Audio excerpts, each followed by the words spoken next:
समान के तू तरई बुझालू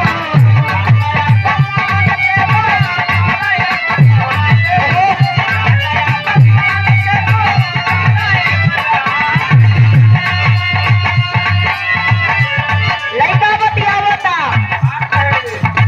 क्या नया समान के तू तरई बुझालू बढ़े धड़कन जबा बढ़े धड़कन जबा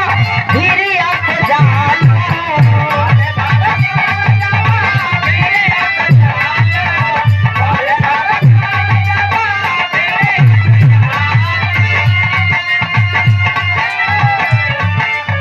क्या नया समान के तू तरई बुझालू बढ़े धड़कन जबा धीरिया के जालू अरे राधिका बाटे तोहरा सिंगार के अरे राधिका बाटे तोहरा सिंगार के कहवा के बालिका के हो छलाली कहवा के बालिका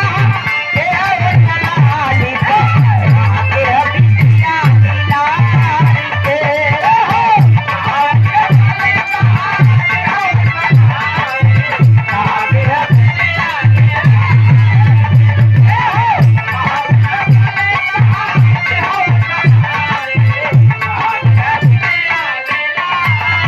एक बतिया और कहे चमकेलू चम चम गमकेलू गम गम जैसे के फूल सूरजमुखी